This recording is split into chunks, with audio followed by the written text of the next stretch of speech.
I'm just lowering things on my fingers until we decide when we're gonna go live. But this is Brews and Baseball, episode 3 of our podcast edition, Brews and Baseball podcast edition, Brews and Baseball, the podcast, comma Brews and Baseball. I don't know what we're calling it, but ladies and gentlemen, boys and girls, folks around the world, we are back. We're live, Brews and Baseball podcast episode 3. Welcome back, everybody. How are you all doing this fine Wednesday? Brews and Baseball is back. Another beer, another podcast edition, Reese. As we did last weekend, we're just going to jump right into it. We're not going to waste time. We're going to introduce the beer, and we're going to start talking shop. Wow. That's fantastic. I want to get one slide in here. You asked me, what do we call this tonight? And I'm calling it Brews and Baseball and Burritos because I have not eaten yet. And with that being said, yeah, let's get into the beer. My hands are all greasy. This is really going to work. Am I introducing it again? You have to hold up the can if I'm going to do it. But also, we need your commercial read. You do it this time. Oh, I've been handed the torch. I've been passed the torch. Well, folks. Yeah, no, we need your read. Yeah. Folks, for February 2023, I guess really for all of 2023 so far, because we spent January really prepping the show, getting it to its current iteration, getting it ready to be the version that you see before you now. We've spent a long time putting together a plan, and the plan is to basically review a bunch of beers from the same brewery. So, to a surprise of no one, another beer from our friends at Trustworthy Brewing Company, Alpenglow IPA. I'm excited to jump into this one. We've got a 5.9% ABV IPA India Pale Ale, Citra and Simcoe hops, and of course the obligatory ad read on the side of the can.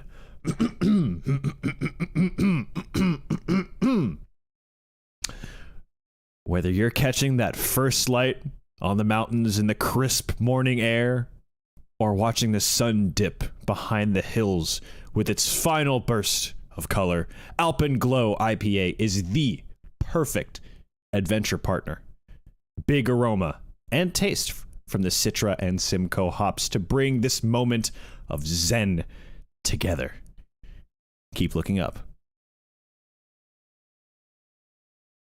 How'd I do? How was that?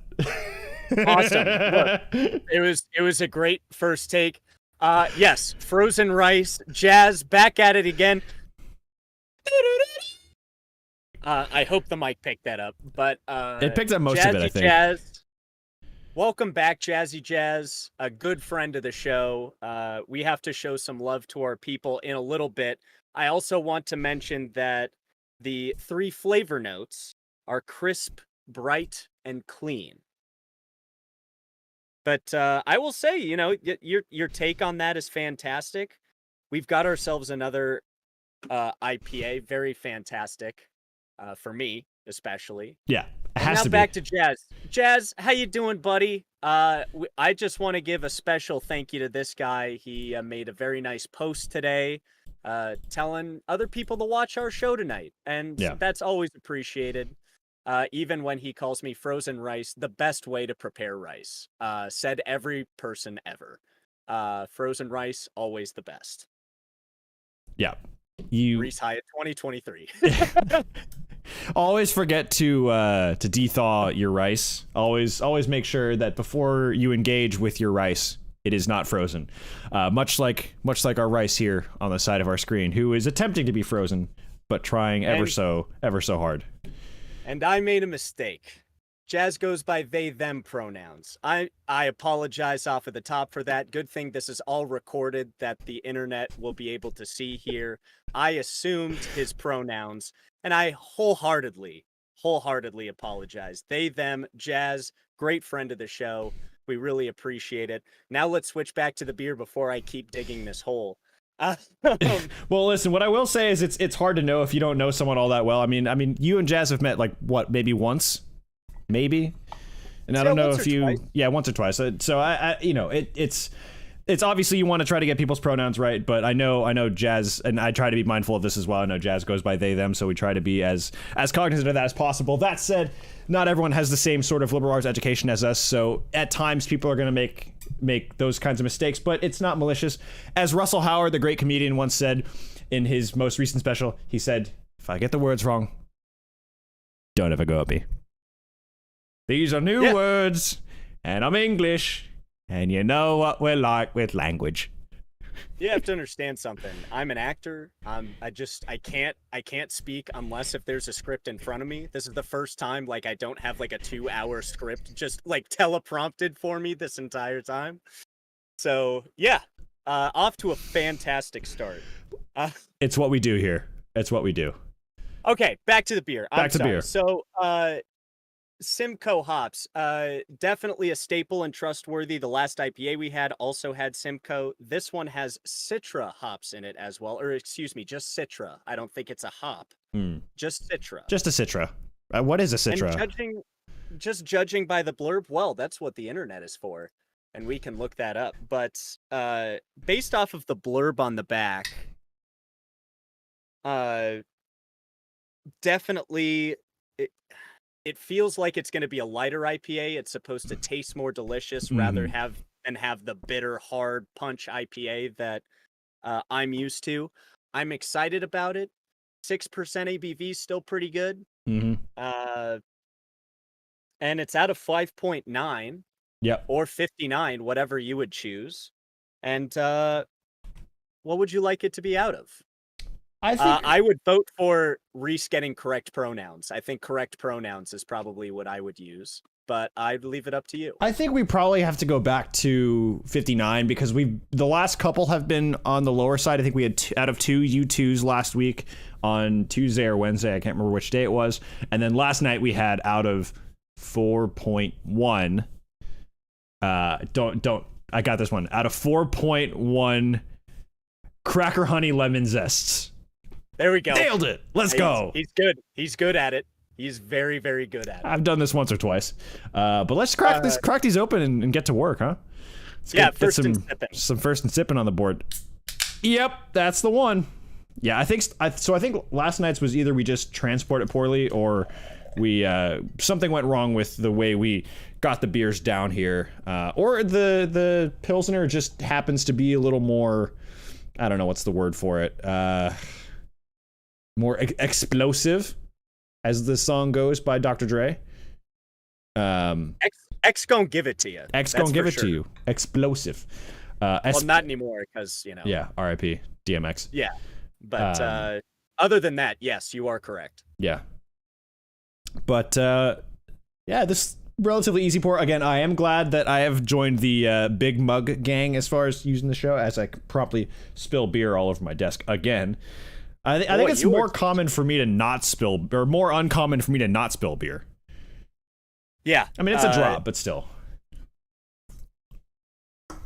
And it's one of those things where it's just you just got to be careful. You got to be an expert like I have. I have worked since birth for this. Since birth, if you will. BIRF. Birth. I was going to say birth. Birthday. It's your birthday. If I die, bury me inside the Lewis store. Sorry, I had to. The opportunity was right there. Well, while the head goes down, I think there's a very important announcement to make as far as baseball season is concerned. I think that's correct. What is that announcement, Reese? Enlighten us. Are pitchers and catchers reporting to spring training in Arizona and Florida and probably someplace in the South where it isn't completely cold like it is in Los Angeles right now? Yeah, no, pitchers and catchers reported today to spring training. I think some of the position players across baseball, not mandated, but just generally some. I know some of the Braves started reporting today. So yes, pitchers and catchers reported today.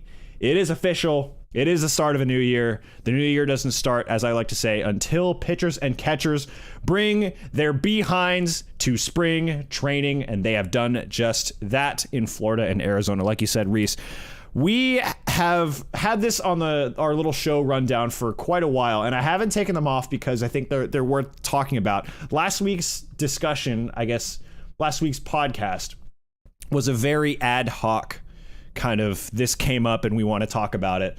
And really the week before that too. But this week we have the space in our rundown, the space in our show to really get into what we planned for, for this episode, this kind of first few episodes, quite a while ago. So I don't even know if we're going to get to all of it because there's a lot, and we have, what I've noticed, have tended to just kind of ramble for a little bit, but that makes for good content from the podcast perspective. So before we do that though, our first and sipping. I think the head is gone on mine. I don't know about yours. First and sipping. First and sipping.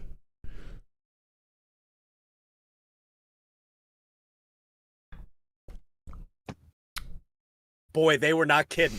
They were not kidding for a brief moment. That is this is not a diss whatsoever, but this is probably the first IPA I've ever had that didn't have the punch that I normally would expect. It has the same kind of taste. I don't want to call it smooth because that's like a whiskey or a liqueur sort of a thing. But that's kind of the word to describe it though. You're not wrong. I don't have any other words in the old head right now, and it's best that I probably don't try to find them either because we know how well that went. No, but you're to 5 minutes ago. No, I think you're right though. I think smooth is a really good word to use. I would throw some sort of glow, some sort of warmth in there. I definitely feel some type of way having this. I had the first sip, went down my throat, and then hit my diaphragm, kind of this area, right? And I was just like, wow, I'm really, really happy right now. This is a good beer. This is a really good IPA. Now, granted, this is my scale might be different from yours because I don't necessarily look for all the same punch, but man, that ticks some boxes. That really ticked some boxes that I look for in a really good beer. You know what I would equate this beer to? If there's somebody kind of on the fence with IPAs, I think this is what I would introduce them to, is the Alden Glow IPA, just because I think a lot of people get turned off by either the bitterness or the punch, whatever you want to call it, that sort of harsh IPA taste.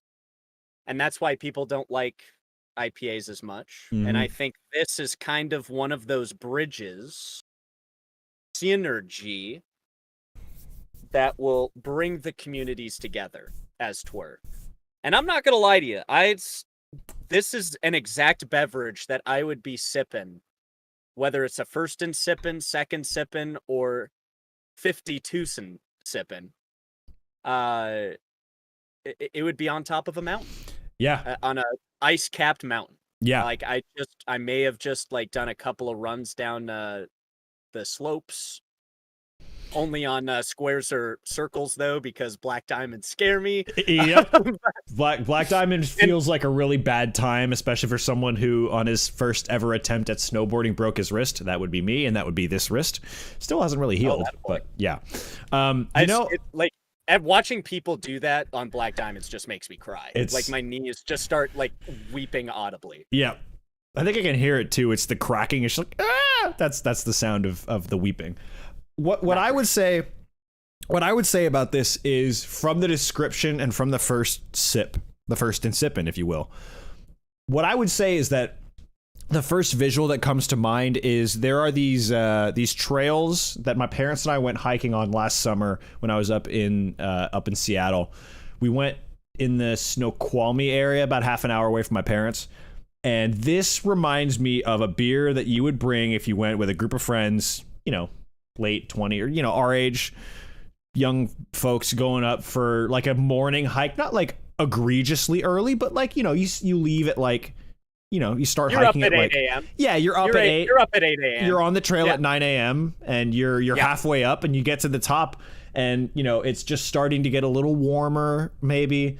And you see the sun start to rise up over all those mountains. Beautiful views up in the PNW.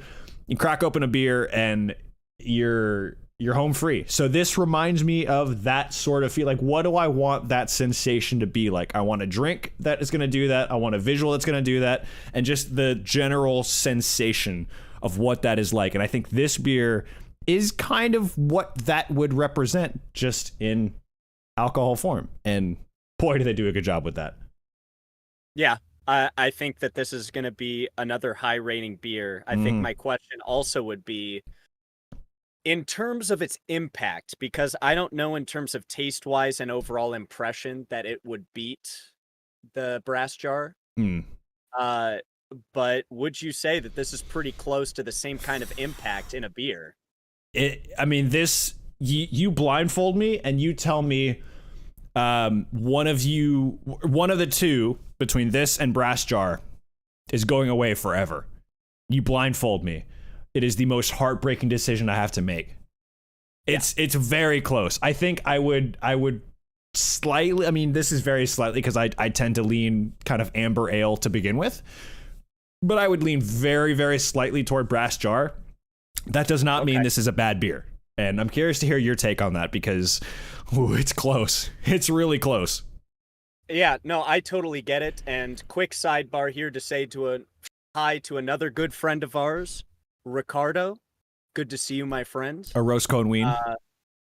Arroz con wien, yes. I wonder what the English word would be for wien, if we are going full Spanish here. Part of me also doesn't want to know, because it almost sounds like wee, Wee! Did the little piggy cry wee, wee, wee all the way home? You know what it is? You know when you release the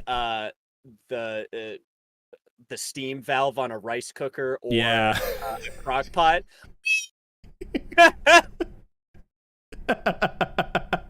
You're not wrong. Wait, that's the best part. It is still ween. That is the best part. Yes. Across all languages, ween remains the same. Ween is forever. Thanks for joining us, Ricardo, and Jazz as well. Thank you for popping in at some point. Again, folks. We got Jazzy Jazz in here. We got Ricardo in here. All of the friends are coming by. There you go. See, this is what I like about this new format we're introducing once a week. We're looking to get more of the community engagement around something that may not be as universal as baseball, but drinking is, I feel like, a pretty universal thing. I know there's people who don't drink, and for reasons that make sense, but definitely there's this sort of thing we're going for, which is this engagement. And of course, if you're listening to this late, you can always join us. 7 p.m. Pacific time is when we jump on the stream on Wednesdays and talk baseball and beer, brews and baseball. Tuesdays is when we actually do the playing, so if you're more into the baseball stuff and you want to see us play and go at it. And burritos today, because Reese hasn't eaten because he's a busy boy today. Although I was working pretty late as well, at least for my standards. So it's pilot season, baby. Anyways, I think it's time we stop putting off this discussion that we have been kind of aiming to get off the ground for quite a while. So shifting gears a little bit, we'll give our ratings in a second. I just wanted to put the platform together because I think there's some really interesting topics to get to from baseball perspective. It's the kind of big name free agents this past offseason. And now that pitchers and catchers have officially reported, we're kind of in spring training mode. This is the unofficial official start of spring training. And so 4 major shortstops around baseball were free agents this past offseason. We'll talk about where they went and what they kind of signed for, where they're going, and how that changes the dynamics of the teams they're playing for, but the teams playing against them.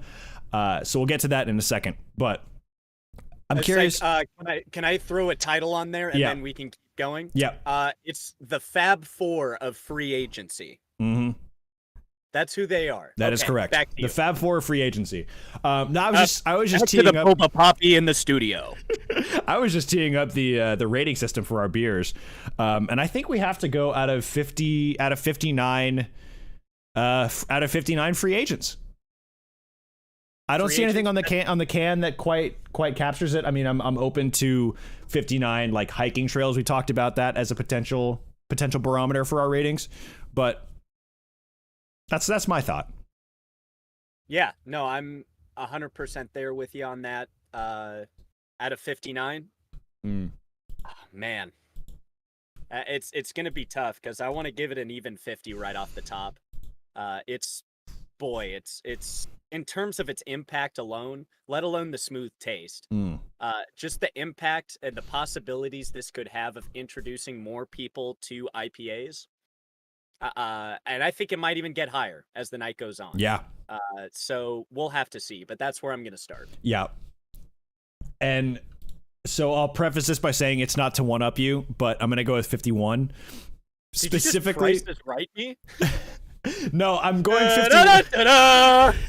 The 51 actually works really well because my dad and his stepbrother had this bit when they were younger, and my stepdad, my step uncle would always.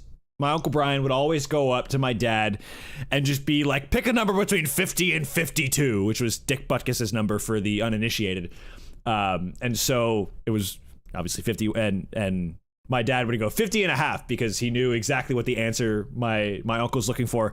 And he's just like, no, they have to be integers, and 51. And then they'd start, doing what it is that brothers and stepbrothers do. They'd, all the roughhousery and the youngins doing the things that brothers and such do. But all that to say, 51 is my answer, not specifically because it is one higher than yours. I was going to go with 51 regardless of what you said. So, well, 51 in terms of a number, Randy Johnson, Ichiro Suzuki. There you go. 2 Hall of Famers. Well, one is a Hall of Famer and one is going to be a Hall of Famer. I will be the first one to get my train or plane ticket to Cooperstown if Ichiro is an elected first ballot. When is he eligible? When did he retire?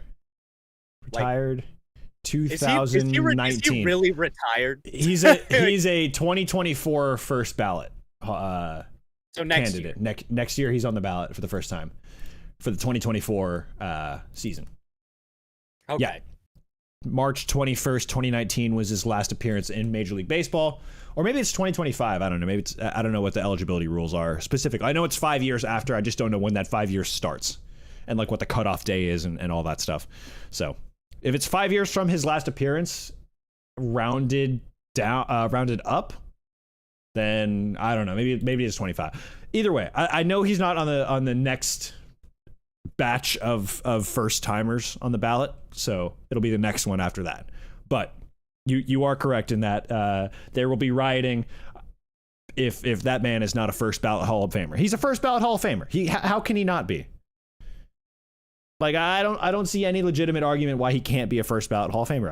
I don't think there's an argument that exists for that. Yeah. I think if you were to ask the same question maybe 50, 60 years ago, because I've mentioned this on the previous podcast when we were talking about the Hall of Fame. Some people and some writers had the idea that, they can't get in on their first ballot, no matter how good they are, which is just the most ridiculous thing I've ever heard. Yeah. But anyway, what about the Fab Four, buddy? Oh, we got to get into these Fab Four.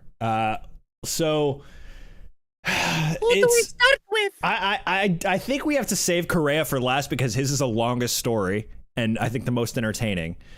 You're darn tootin' we gotta save it, because that is a can of worms underneath a separate can of those fake magic worms. You know what I mean? Almost as crazy as the whole Aaron Judge situation. And we may not even have time to get to Aaron Judge by the time we're done with the Fab Four for the purposes of this anyway. So for those who don't follow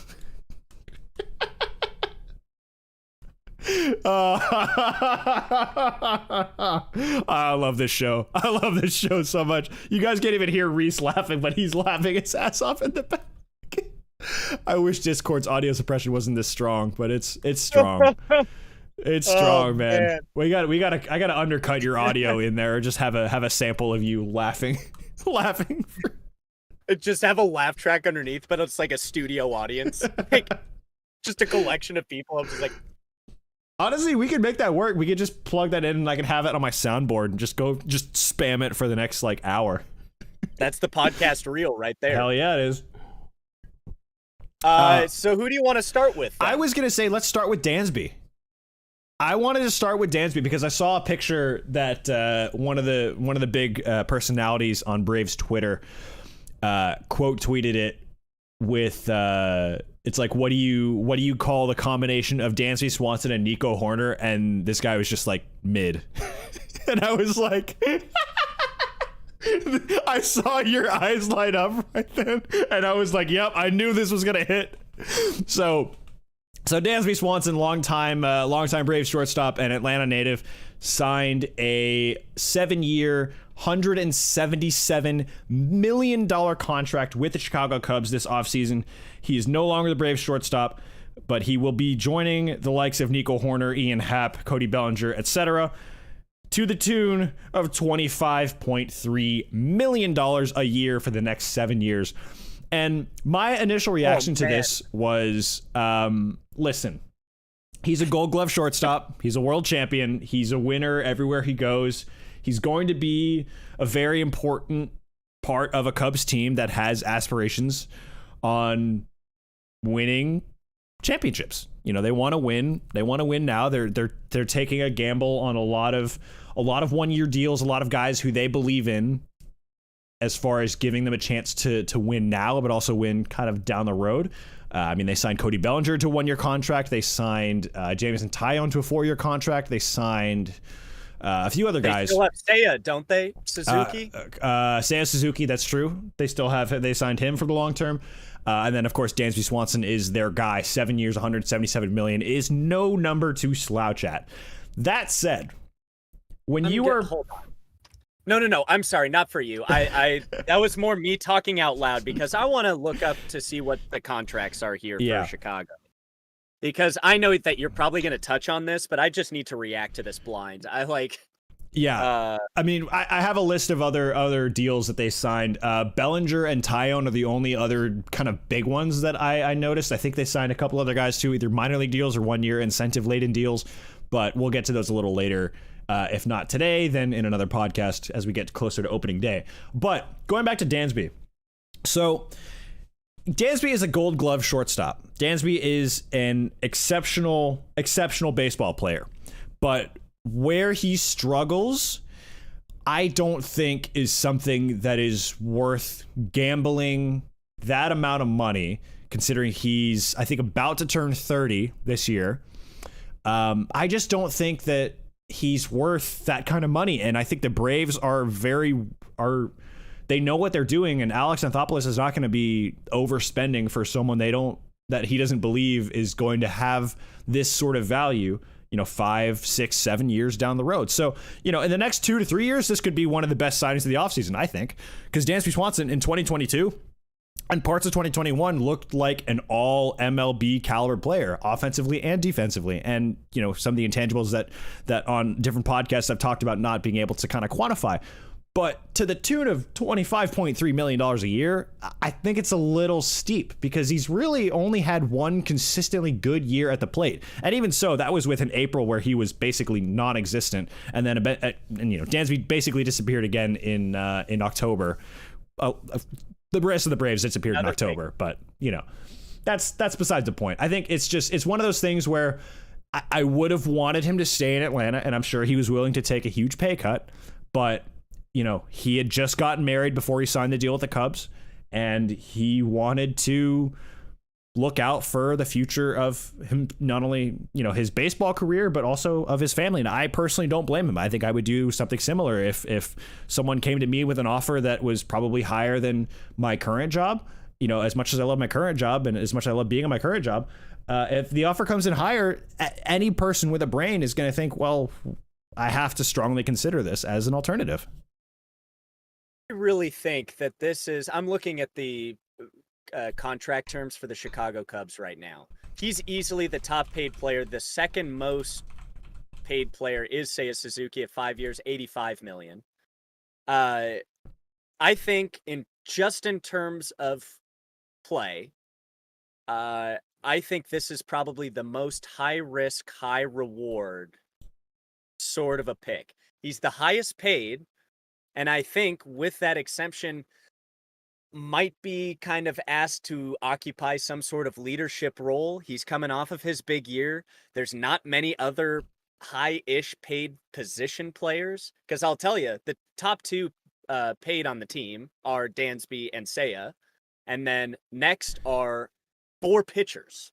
Yeah.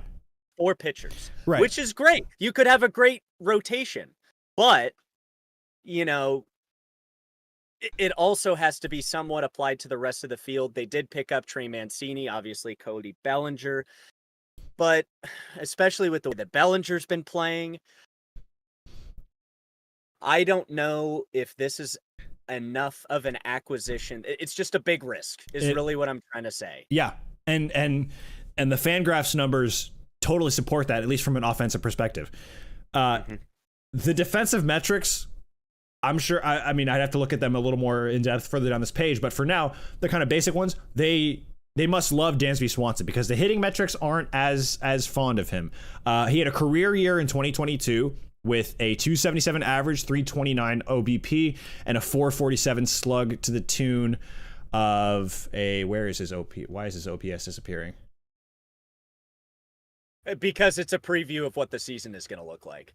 No, I'm looking at his 22 numbers. It's well, I can just do the math in my head. We'll give him just shy of a 780 OPS, which is, you know, it's good. It's not great. It's good, right? You know, he's slugged. This day and age, I'd take it. Yeah, it's above Major League average. His weighted runs created plus of 116 is really, really good. That's above Major League average. It's 16% higher than the Major League average, right? That's a good number. But is that worth $25 million a year for the next 7 years? And you think of he's going into what will be his age 30 season. He'll be done with that contract when he's 37 years old. Defensive shortstops, I would say, based on just my history of watching baseball, tend to fizzle out by the kind of, you know, age 30, 35 season. So really, they're banking on 4 to 5 really good years of Dansby Swanson defensively, and then, you know, the last couple of years they can kind of deal with it. I'm sure they'll draft someone a couple years from now who they think can replace him. But it's one of those things where you look at what he's produced for the Braves, and his body of work is impressive, and I am going to miss having him as the Braves' everyday shortstop, especially with the shift going away and the Braves seemingly putting their eggs in the Vaughn Grissom basket, which I'm not mad about. Again, I'm a big Vaughn Grissom believer, but that said, you know, you and I have talked about this a lot. It's a lot to ask, and it's a lot to commit to one player, but it feels like a huge gamble. Even for if compared to the rest of the shortstop class, the rest of the Fab Four, it's kind of a bargain.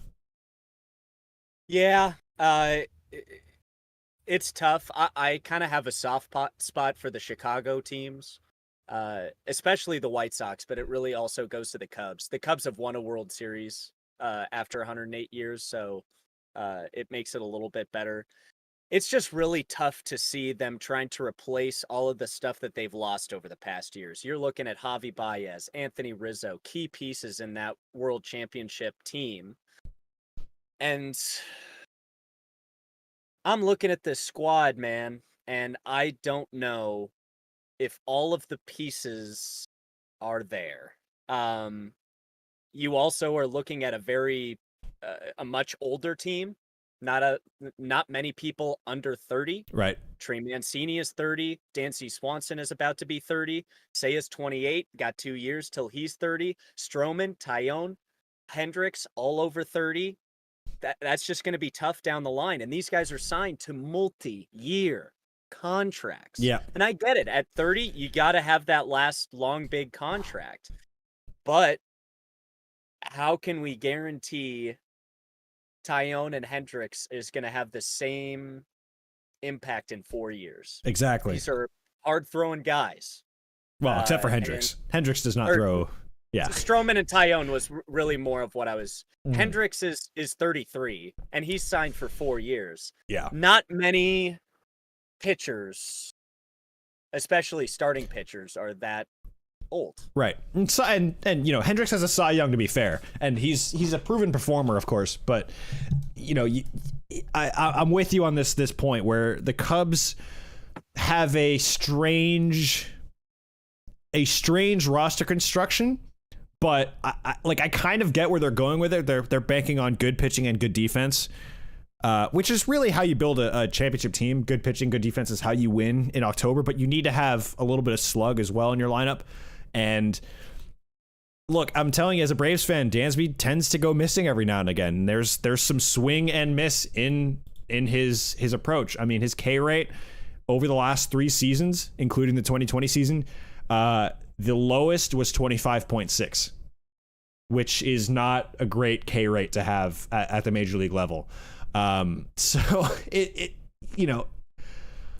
like, listen, I don't hate Dansby Swanson. I don't love that he's gone, but I also don't. We truly don't hate any of the players that are involved in this conversation that are on the Cubs. I'm honestly rooting for the Cubs. I don't want to say this because I'm not as in tune to Chicago and the sports out there. It seems kind of like we're halfway through a rebuild sort of a situation. The only problem is the rebuild is old. Yeah. And I don't think just picking apart and filling in pieces, hoping that they'll get to the next place. Yeah. We'll just have to see. Like we said, it is just high risk, but I think possibly high reward, not only in terms of Dansby. Seiya could have another comeback year. Stroman, Tyone could be lights out the whole way. And Hendricks, say at 37, he could have a resurrection just like Justin Verlander did. We won't talk about how he had that resurrection. I think everyone kind of knows. But, well, and not only that, but I think little moolah doesn't hurt. Oh, I was talking. The sticky. Yeah, that too. After they kind of just stopped doing sticky stuff, I was just like, wow, great job. Great job, MLB. The baseball is dead video on how they enforced the sticky stuff and then just like stopped enforcing it will always be funny to me because it's so true how they spent maybe a season and a half, not even a season and a half. They spent like half a season, a little more than that, like 3/4 of a year enforcing that, and then they just kind of gave up because they realized how kind of dumb it was. Like if you're gonna enforce it, like enforce it. I've had this take. If you're gonna allow sticky stuff, fine, allow it, but at least kind of standardize it across the board so that you know exactly what people are using. Like, Dallas Braden was talking about this years ago. He was basically saying, like, yeah, if you're pitching in an environment where it's 40 degrees out and you can't feel your fingers and you're trying to get a grip on a ball and you're throwing it 95 and up, as a hitter, you are terrified to step into the box because the pitcher doesn't know where it's going. You don't know where it's going as a hitter, so you can't hit and you can't defend yourself either. Because, listen, I don't know how many people have stood in the box and faced, 90 plus, but it's not exactly like, oh, why didn't he just get out of the way? It's like, no, it's not that easy to get out of the way of 90 when you don't know where it's going. Neither does the pitcher. This is not that much of a comparison, but I took a high and tight fastball once that was 83, and I never want that to happen to me ever again. That was truly scary because you think you can get out of the way, but no, you can't. You can see it the whole way, but your brain is like, let's stay here and see what happens, Yeah. I think if they legalized the kind of generic, I think it's, the rosin sunscreen mixture, whatever it is, just to allow them to have the stickiness. Because if you look at football, the wide receivers and their gloves have sticky stuff on it. Mm-hmm. They didn't have that stuff back in the day, or at least they probably did, but it wasn't as sophisticated as it is today. Yeah, or widely accepted, I guess. Because I guess Jerry Rice was one of the first people to actually really widely use it. Another big thing about the Cubs, now that I'm looking at it, the guys that are under 30, there are only 2 drafts out of that, and that's Horner and Ian Happ. And Ian Happ will be on the docket 2024. He could be traded. And who was I talking about? Horner is 2026. So those are 2 really big things that they have to think about, because in those 1 to 2 years, not only does the rest of your core get older, but you also potentially might lose the only youth that you have. Yep. And could put them into a deep hole that they can't dig themselves out of. So Right. I'm rooting for the Cubs. I'm rooting for Dansby. I hope that he does well, but I think, like we said, high risk, very high risk, but potentially if all of the pieces come together, and I mean if all of the pieces come together, Cubs could make a deep run. But yeah, if I were a betting man, I would not bet on it. No. And they also play in a very tough division. I think they've only had 2 different division winners. Except for the Reds. And the Pirates. But I mean, it's top heavy. We'll put it that way. It's the Cardinals and the Brewers, and then because the Brewers I think are pretty well established as a very analytically savvy team. They're like the Rays of the NL Central. They know how to do really well without a huge budget, and they put together a winning ball club every single year. Somehow, Craig Counsell I think is a very underrated manager, but I think he's a lot like Kevin Cash. In the sense that he has something in his ear from upstairs that prevents him from being better. But that's for another show entirely, because I want to get to the 3 other Fab Four shortstops. Quickly before we go, they just picked up Jesse Winker and Abraham Toro too. I think that's going to be 2 big pieces in the future if we ever talk about it. Okay, next guy. And on to the next one. No, we have a Mariner segment for our full season preview. Don't you worry, Reese. That's built into the rundown. He knows. So that's Dansby. 7 years, $177 million to go to Chicago. Trey Turner is the next one I want to get to, because I think who's the best shortstop out of the 4? It's between Turner and Correa, I think. And me personally, I would give the edge to Turner. Mainly because of his durability and his consistency. Correa has shown that when he's healthy and when he's at his best, he is better than the other 3. But Turner consistently is on the field more and produces at what I would call a comparable, if not higher level than Correa. That's not to say that Correa isn't good. Like, Correa got the highest AAV of any of the shortstops, but obviously there's a whole saga that we need to get to. And Xander Bogaerts, I think, is known more for his offense and his defense. Trey is not the best defensive shortstop, but he can make up for it because he's just stupidly athletic and ridiculously fast and has some sort of sliding technique or ability that I have not seen at the major league level, like, ever. Like, the way the dude slides, I mean, you've all probably seen the GIFs at some point, but the slide of Trey Turner at home against Philadelphia, ironically, when he's with the Dodgers, was nothing short of a picture-perfect slide. I think, Trey Turner has the edge for me, too. I think he's also younger than Correa. Correct me if I'm wrong. I think he's a little older than Correa. I think Correa is a few... Okay. It's close, though.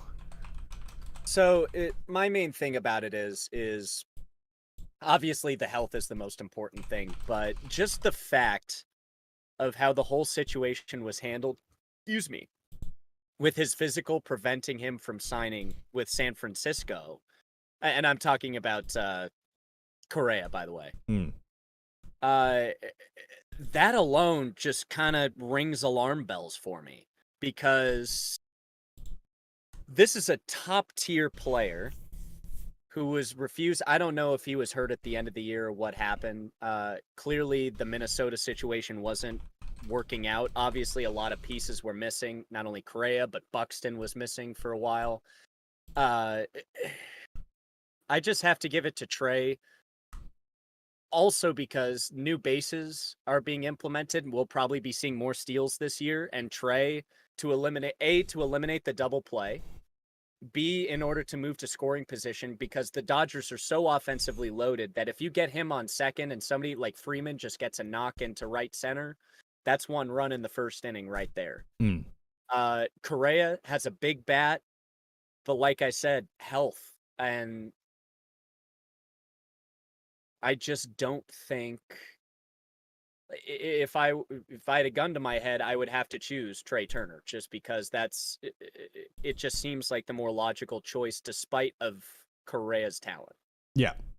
So Correa is a year younger than Trey Turner, roughly, or roughly like 9 months younger than Trey Turner. But I don't think that's as much of a factor. I think what's again, like you're talking about, for me, more of the case is that Trey Turner in this kind of excuse me, in this kind of new era of baseball, I think he's more of a danger holistically than Correa is, at least on the offensive side of the ball. Defensively, I'm reading this right now. Apparently, Correa led the league in fielding percentage with 983, which is really solid. That's good. It's a good fielding percentage. I'm looking up. There's no indication that he had any significant injury other than kind of the middle part of the season. I think there was just the wear and tear of a major league season. I think that just kind of weighed on him a little bit, and I don't think there was anything necessarily stand out-ish about his year in 22, but I remember having this take when he signed his deal with the Twins initially before last season, where he was going to have an opt-out after both the second and the third year of his, or after the first and second year of his contract, which to me, that always felt like a sign of he's not thrilled with the offers he's getting now. He's going to wait a year, try to do as much as he can to jack up his market value, play as well as he could, and he played probably as well as he could in 22, and then go again in the offseason. 136 games in 22, so I feel like that's a pretty decent number for a guy who plays a premier defensive position, a really premium role. Of course, I was getting everybody backwards because I said it's like he didn't sign with the Giants, and it was because he was supposed to sign with the Mets. Well, it went Giants, Mets, and then Twins. But we'll get into Correa in a minute because we're still talking about back to Turner. Yeah, Treymond. But back on Trey Turner, I think it's razor thin picking between him and Correa as far as who is your better of the two shortstops.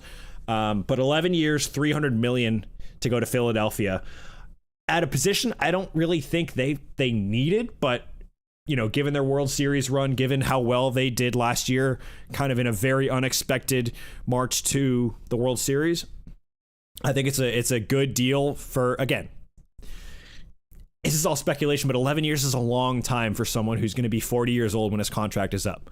And for someone, how I feel about those contracts.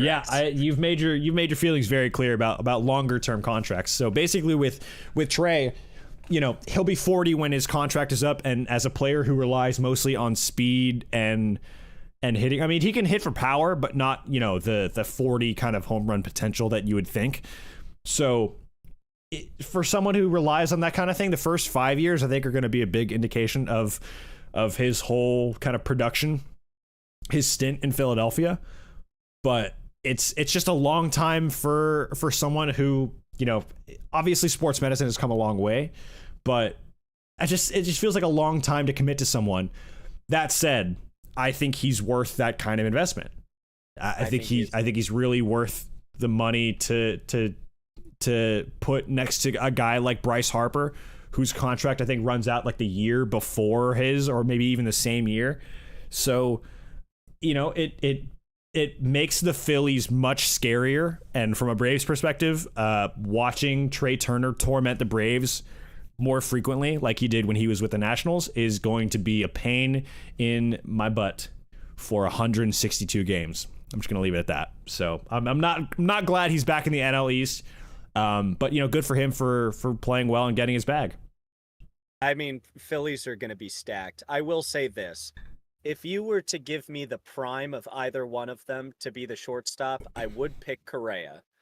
If you look the stats, they're both Trey Turner and Carlos Correa. Their 2022s eerily similar in terms of batting. I think if you were to ask at this point, the Phillies, what they're going to get is a Correa-esque shortstop. Maybe not as much power, but definitely the hitting will be there because his average was about the same as Correa last year. But I think with more durability, and you have the speed attached to that. But yeah, the contract, 11 years, that is going to be tough to maintain. I can't think of many current 40-year-old position players that play every day. And maybe in the future they transfer him to DH, but even then it's like, yeah, why? there would be one problem with putting Turner at DH because they have to put Harper somewhere if, as Harper gets older. I mean, Harper is still, well, I think he's roughly Correa's age. I think they're both mid 94 guys. So, yeah, it's not like they're, it's not like they're going to be in their mid 40s by the time their contracts are up. But that said, there's still, I think there's still a question mark, and rightly so. This kind of this would go for anyone, but there would be a question mark around his around what his career looks like at the very end of it. When the contract starts to wind down. But the Phillies are not banking on Trey Turner being their cornerstone in 2030. Right, they're banking on him being the cornerstone in 2023. Next to Bryce Harper. So, on paper, it looks like a good deal for the Phillies. It's good for Trey Turner. He's getting his money. He's getting what he's worth. And yeah, I think it's a good signing for the Phillies. It's a solid pickup. Just I hope you have enough cash down the line. Yeah. That's all I can say. Yeah, and with the luxury tax thresholds getting higher and higher after every season for the next few, I don't think that's as much of a problem for the owners as Steve Cohen has demonstrated to the world, and with the number of signings he's made as Mets owner. We'll get to the Mets at some point, maybe next week or the week after. But before we get to the guy we've been kind of comparing to Trey Turner a lot in Carlos Correa, we do need to mention Xander Bogaerts, longtime Red Sox shortstop and the last remaining member of that 2013 World Series team. Is no longer a member of the Sox. Sad day for Sox fans, but they kind of had to know where it was going. If they had to pick between keeping one or the other, as far as Bogaerts and Rafael Devers, obviously they went with Devers, who's younger and kind of plays a less intensive position defensively. Bogaerts, 11 years, $280 million to go to the Padres, which... This one is more of a question mark than Turner and Correa. I'd say less so than Dansby, though, because Bogaerts is much better might be a stretch, but he's a better hitter than Dansby. Not as good defensively, but he is a very, very good offensive shortstop. He had the best offensive performance as a shortstop out of the four, I believe. 307 batting average, OPS plus 131, just to name a couple off of the top. I would think Correa, I think was 140, or maybe Trey Turner was 140 OPS plus. But just take a look. Since 2018, the man has been on MVP voting all those years, since 2018. Mm-hmm. And I'm looking at the stats right now.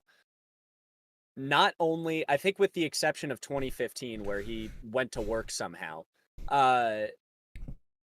it's kind of done. This is kind of the trajectory that his average has gone. It's kind of been low and then, 320. And now we're kind of back to the 290s, 270s, 280s.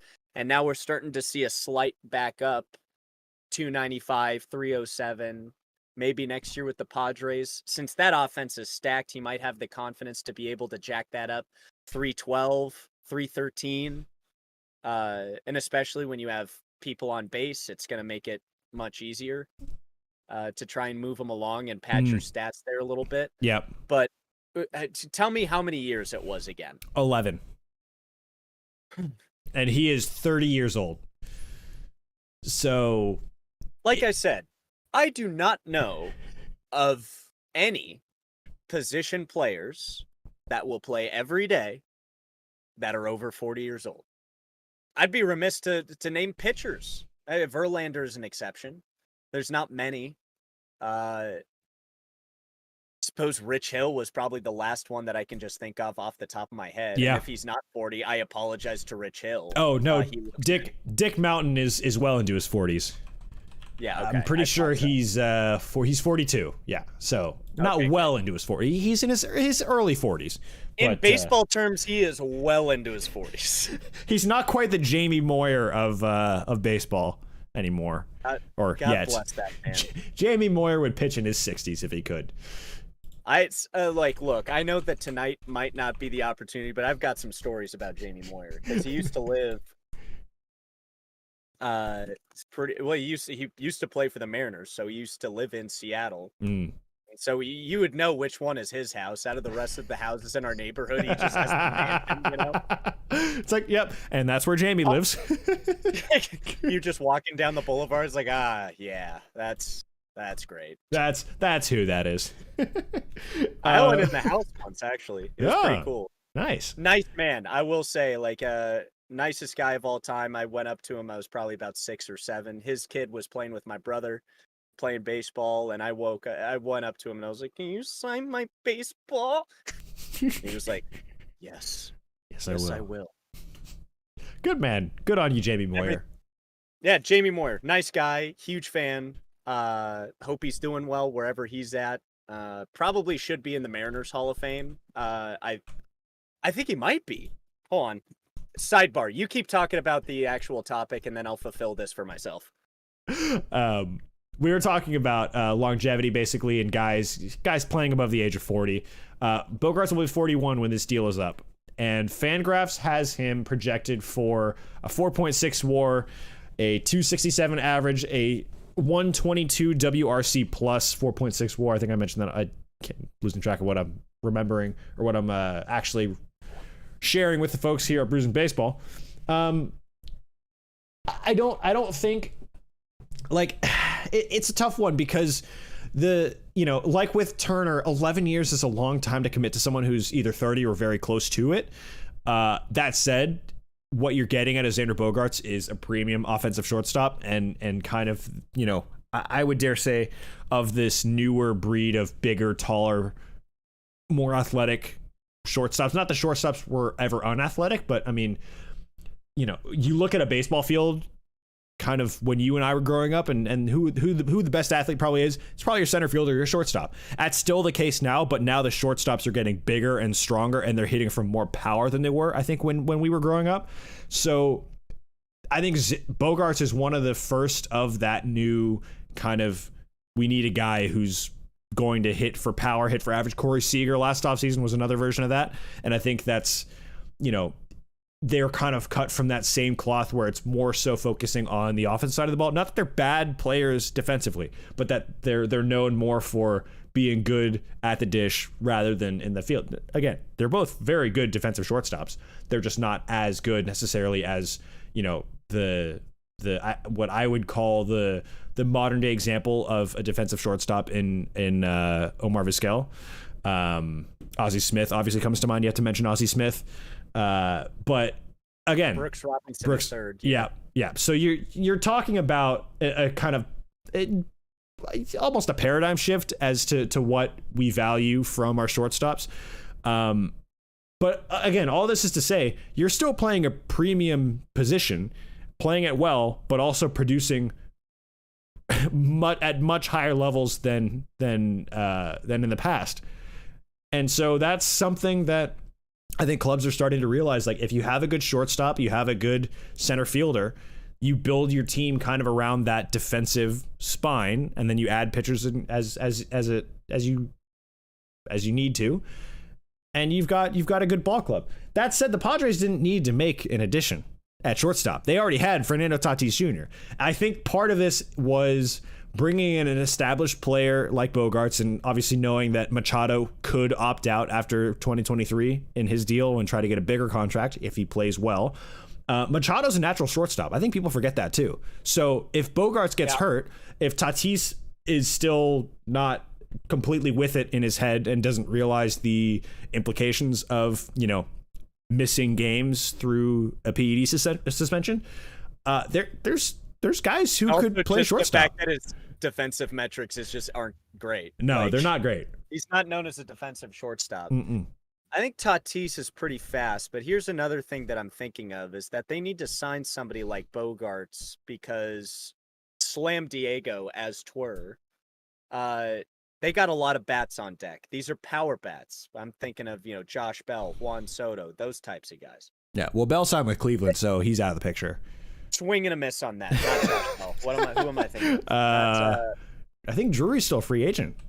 Because I think he was supposed to be a free agent Drury. after the year.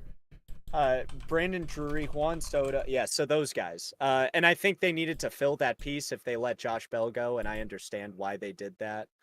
But my point basically is that Slam Diego is known more for the big hits rather than somebody like the Mariners who, they can make clutch home runs and all that kind of stuff, but it's more of get people on base, move everybody around. We got quick guys like Haggerty, Dylan Moore, Julio, obviously. He can hit for power. He probably had the most power on the team that year, with exception to Eugenio Suarez. And the big dumper, of course. Yeah, big dumper. Gotta love him. But no, your point's well taken. It's they're known for the big bats and the thump in the lineup, less so other than just how long the contract is. I have zero problems with it. Yeah. Obviously, like, the deal would have to be adjusted if it wasn't as long, but I'd say pay him his money. I'm thinking he's going to be, if not on an upward trend, he's going to be maintaining his level of play in San Diego, because I think he's going to have more hope of playoff aspirations than he will in Boston, because we won't talk about how Boston's year went last year. Nope. Yeah, I'm going to say it. Weather is more favorable out there more of the time than in Boston. Ooh. I think that's going to make a big impact, because it sucks to hit a ball when it's like 35 with wind chill. Oh, God. That's another thing that I think, going back to Dansby quickly, he's going to struggle with, because it can get cold in Atlanta, but we're not talking Chicago cold, right? Yeah, that's cold. And I'm sure Dansby's played all over. He's used to it. I mean, his wife plays for the Chicago Red Stars in the NWSL, so, but it is right. Yeah, and I didn't mention this when we were talking about Dansby, but I think part and again, and for the U.S. national team, by the way. But, yes, shout out, world champs. I will say this. Yay. I will say this is the case with both Dansby and with Freddie Freeman and Dansby Swanson. I was going to say Dansby and Dansby, but Freddie Freeman and Dansby Swanson.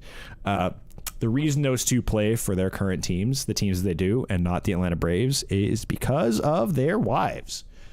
And that's not a bad thing. I say that because, listen, as someone who was in a relationship with an unhappy significant other at times, you don't want that. You want to keep your wife happy.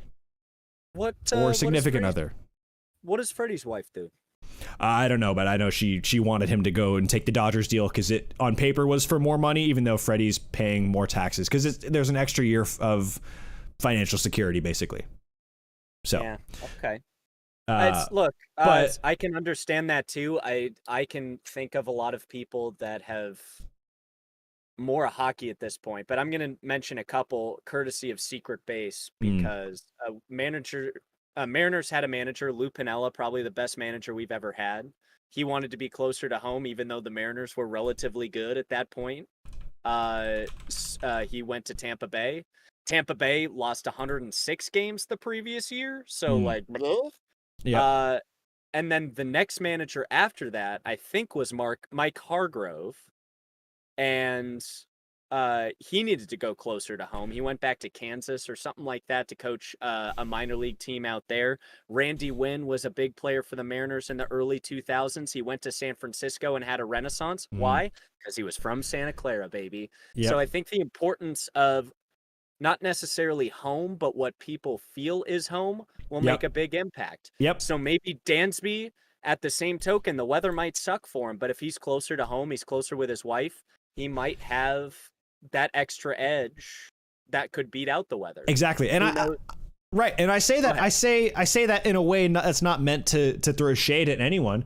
I would do the same. I know it's not. No. I know you know that, because you and I've had this conversation a lot. But that's part of the reason that I think there's no problem with doing that. I have no issue. I mean, I would do the exact same thing if it was me. If I was married, if I had a girlfriend and she told me, like, hey, you have this offer at where you are right now, and I know you have a lot of friends where you are right now, but this has a potential to bring some financial stability and security for the next few years, more so than the current offer that's on the table with where you are right now, I would be remiss if I didn't say, no, this makes more sense for the people that I care about most in my life, and I need to do what's right by that. So that said, I bring it up as 50% as a joke, but also because it's like, no, that's genuinely part of the reason I think that those deals were made the way that they were, because, again, it's like I said, happy wife, happy life. That's the saying. And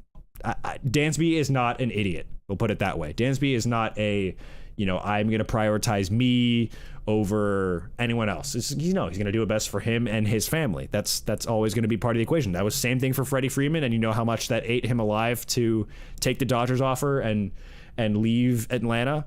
But that's the business part of sports that we don't particularly love, but it's just the reality we live in. So that's part of it also was the kerfuffle with the agent, I think, too. Yeah. Freddie Freeman in the deal. We could talk about the Freddie stuff for hours.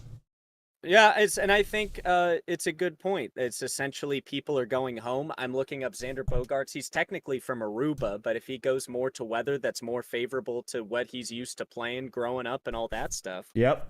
I don't know what the weather is like in Aruba, but if it's in the Caribbean, I would assume that it's closer to San Diego than it would be for Boston. Yeah, it is. And apparently... And if he plays Winter League ball down there, too... Yeah. It's more similar. Right. Look, I just hate hitting... I even hate hitting golf balls in 40-degree weather, let alone like 30s or 20s, whatever Boston has got going on. Yeah. What was the last time we played? It was when we played Sand Canyon, but it wasn't the last time. It was the time before that when it got cold and windy on the back nine, and we were just like, no, I'm not having a great time right now. I think we're good. That's the last one I played with Mark. It was the same thing. It was just so freaking cold. Yeah. So, but I do know from what I read that Bogart's deal with the Padres was significantly higher than what he had with the Red Sox.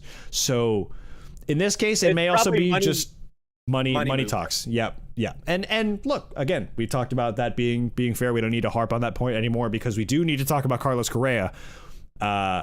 But yeah, no, Bogarts. We never judge the players because they look. It is so hard to be a Major League Baseball player, let alone being a star with the spotlight on you and that kind of stuff. Forget about it if you're in a New York team. We never judge the players for signing these deals. We mainly approach it from the logistic. We're putting the owner's hats on. Yep. Even though we have never had anywhere near that kind of money. Nope. We're just looking at it from a logistic standpoint. Would this be the best move? Right. And look, Slam Diego, if they got the cash, they want to take the risk having him going long term, I'd say do it. I think he's got at least 2 to 3 more peak years in him, if not 4 to 5. Yep. That's me being just from the ether, what I think is going to happen. And that is being if he adjusts in San Diego at all. Well, I think hitting around guys like Machado and Soto and Tatis when he's back in the lineup, I think that is going to be pretty helpful. I mean, that would help anyone, let alone a guy who's already established like Xander Bogaerts. And I think the guy who's going to hurt the most from that is Devers in Boston because he doesn't have Bogaerts to hit in front of or behind him. So, we're not talking about the Red Sox, though. We're talking about Bogaerts. We do want to move on to Correa, but before we do that, Reese, I am dry on my end, so I think I need to crack open a second one of these wonderful look at Alpenglow IPAs. I am the IPA man, and I still have some left. This is how riveted I am by this conversation. Tisk. And Jazzy Jazz is back again. We always welcome him back. Damn, they say. Well, let me kill this right quick, and then I will join you in second pouring and second sipping. I'll show the people my second pouring. And again, folks, for those of you who are new to Brews and Baseball, we pour our beers this way because we ask you, would you rather this happen here or in your stomach? Because it's going to happen. We did talk. Sorry, I also just hijacked your thing. But I was just like, oh, dude, we haven't done the ratings. And I was like, oh, yeah, we definitely have. So we have. We'll do that at the end of the program. I'm sorry. Yeah. I just, We've given our initial ratings, but we've given our initial ratings, yeah. but like, look, it's still very good. And I think the second beer will determine, first off, whether it's going to go higher or lower. Yeah. You do need a good amount of head. That is correct, Jazz. You do need a good amount of head on these beers. Because I will say this. The first beer is really, we have the chilled glass. We really set it up to allow the beer to be the best that it can be. Now the test is, in a lukewarm glass that has already been used, is it still a beer that maintains that sort of taste, that sort of quality, impact as 'twere? And now let me pour some stuff in here. As 'tis. Oh, yeah. Look at that head expert. There's no beer at the bottom. No beer. None whatsoever. Oh, my goodness. Look at that. Look at that. Oh, yeah. Oh, now I can't even... Yeah. There you go. Hey. This green screen has kind of been a meh investment so far. I think it's been fantastic.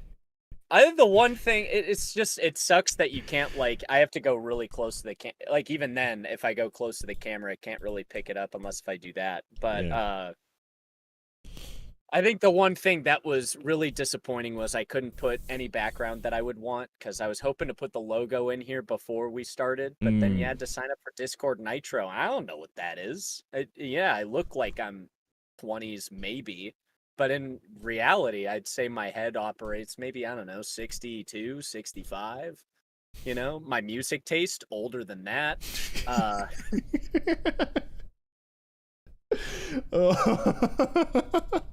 Oh, for those of you... my woman stayed true and I'm sober. Oh, boy. Ding! Yodelay! Oh, my God. Old rice. This is true. Old rice. Bang. That rice is old.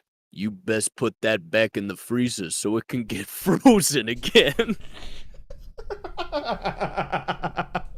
Oh. We're not an old rice house. We're a frozen rice household here. God, I love this show. I love this show too. What a time. But yes, let's get to Correa before things get out of hand. Second first and sipping. Oh yes, sorry. Skippy the call.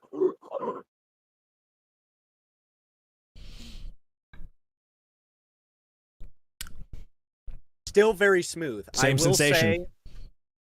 Say, the bitterness picked up a little bit. Mm-hmm. I think maybe because of the temperature. Yep. I'm thinking if it's maybe the coldness really accentuates how smooth the beer will taste coming in.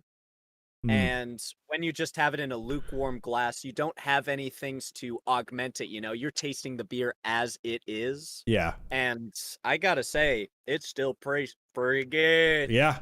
No, it still holds up. I wouldn't downgrade it at all. I wouldn't bump it up, I don't think. We'll see at the end of this beer, at the end, where we're at with it. But I don't think I would bump this up at all. Sander Bogarts. I've already forgotten the fourth shortstop. We have Correa, Bogarts, Turner. Who do we do before? Dansby. Yeah. So I that means wanted to have them all side by side. Yeah. So now we have to jump to our final of the Fab Four. None other than Carlos Correa, the Minnesota Twins shortstop. Yes, that's right. That is right, folks. There is an entire saga we need to talk to you about. So in case you don't follow baseball or have been living under a rock, there has been a whirlwind of a saga with Carlos Correa, which goes all the way back to mid-December. So I have the full timeline out here. I'll share it with you all, and then we'll get into a little more discussion about it. So, December 14th, 2022, about 2 weeks before the start of 2023, Carlos Correa agrees to a 13-year, $350 million contract with the San Francisco Giants. The Giants, who had just missed out on signing Aaron Judge, had finally gotten their big marquee signing to, really kind of get this rebuild, kicked into high gear. They won 107 games in 2021, took a step back last year, but they look ready to kind of fully rebuild and put a winning ball club back in the field. And they seemingly had their guy, Carlos Correa, 13 years rather, $350 million. However, 6 days later, December 20th, 2022, the Correa introduction by the San Francisco Giants is all of a sudden canceled. The introductory press conference is canceled for reasons that are just completely unbeknownst to all of baseball. And no one knows exactly what's going on. Oh, my stomach hurts. Because look, I you can finish your intro and then I'll get to what I say, and also my stomach needs to recover. But just yeah, the people watching on the video could see the facial expression, but there's the funniest part about this is all the audio on your end is just dropping, and it's just laughter from your end. But I'll try to power through this. So, on the 20th, press conference is canceled. December 21st, the deal with the Giants officially falls through. The Giants release a statement the day before, I think on the 20th, saying that they could not come to an agreement with Correa about the physical, and they wish him all the best, yada, yada, yada. The next day, December 21st, late into the night of December 21st, the deal with the Giants falls through, and Carlos Correa has signed, or agreed to rather, in principle, a 12-year, $315 million contract with the New York Mets. Carlos Correa, the most unnecessary addition to the New York Mets, has agreed to a massive, massive contract for 2023 and beyond for the next 12 years in Flushing. They have their guy up until December 24th, 2022, when the New York Mets have their turn to raise issues with Carlos Correa's physical. The same thing that held up his 13-year deal with the Giants has now concerned the New York Mets.